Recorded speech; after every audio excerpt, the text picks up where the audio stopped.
اتنی وفاداری نہ کر کسی سے یوں مدہوش ہو کر اقبال، یہ لوگ ایک غلطی پر ہزاروں وفائیں بھول جاتے ہیں۔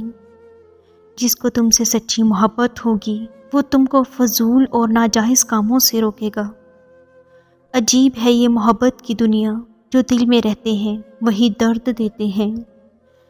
مشکل وقت میں دوست کی خاموشی دھوکہ دینے کے برابر ہے۔ دنیا کا امیر ترین شخص وہ ہے جس کے دوست مخلص ہوں۔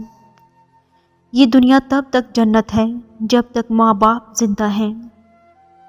لوگوں کے دلوں میں اپنا مقام اس طرح بنا لو، مر جاؤ تو تمہارے لیے دعا کریں اور زندہ رہو تو ملنے کی آرزو کریں۔ نصیب ہار جاتا ہے لیکن دعا ہمیشہ جیت جاتی ہے، بس یقین کے ساتھ اللہ سے مانگتے رہو، وہ رب تمہیں مایوس نہیں ہونے دے گا۔ جس سے حد سے زیادہ محبت ہو اس سے اتنی ہی نفرت بھی ہو سکتی ہے، کیونکہ خوبصورت شیشہ جب ٹوٹتا ہے تو خطرناک ہتھیار بن جاتا ہے۔ جو ظاہر ہو وہ درد کیسا، جو سمجھ نہ سکے وہ ہمدرد کیسا۔ ایک محفل میں کسی نے کہا کہ عورت پاؤں کی جوتی کے برابر ہوتی ہے، وہیں ایک بابا جی بیٹھے تھے، کہنے لگے تم نے صحیح کہا، عورت جوتی کی ماند ہے۔ اس شخص کے لیے جو خود پاؤں کی ماند ہو، مگر عورت تاج کی ماند بھی ہو سکتی ہے۔ اس شخص کے لیے جو خود کو بادشاہ کی ماند سمجھتا ہو۔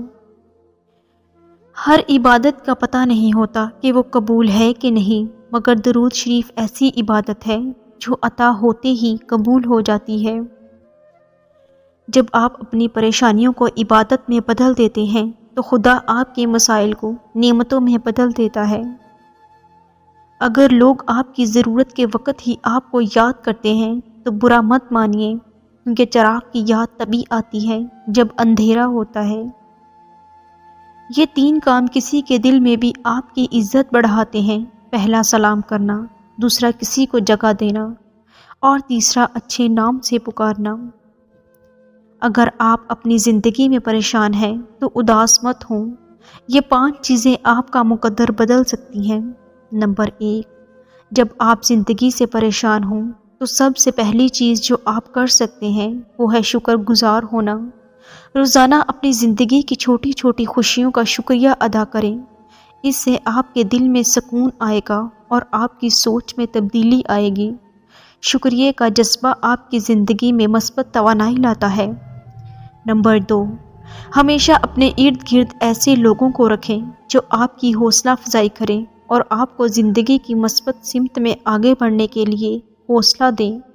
آپ کے ساتھ جو لوگ ہوتے ہیں وہ آپ کے احساسات اور خیالات پر اثر انداز ہوتے ہیں، اس لیے اچھے لوگوں کا انتخاب کریں۔ نمبر 3، اگر آپ زندگی میں پریشانی محسوس کر رہے ہیں تو ماضی کی سوچوں اور غلطیوں سے باہر نکلیں۔ آپ کا ماضی آپ کی تقدیر نہیں بناتا، بلکہ آپ کا حال اور آپ کی موجودہ کوششیں آپ کی تقدیر کو بدل سکتی ہیں۔ نمبر 4، پریشان ہیں تو خود کو تھوڑا وقت دیں، کوئی کتاب پڑھیں، خاموشی سے بیٹھ کر سوچیں یا کچھ نیا کریں۔ یہ آپ کے دل کو سکون دے گا اور مسائل کا حل بھی آسان ہو جائے گا۔ نمبر 5، زندگی میں ایک مقصد یا سمت کی ضرورت ہوتی ہے۔ اگر آپ پریشان ہیں تو اپنے مقصد کی تلاش کریں۔ آپ کا مقصد آپ کو زندگی میں معنی دے گا اور پریشانیوں کے باوجود آپ کو آگے بڑھنے کی طاقت دے گا۔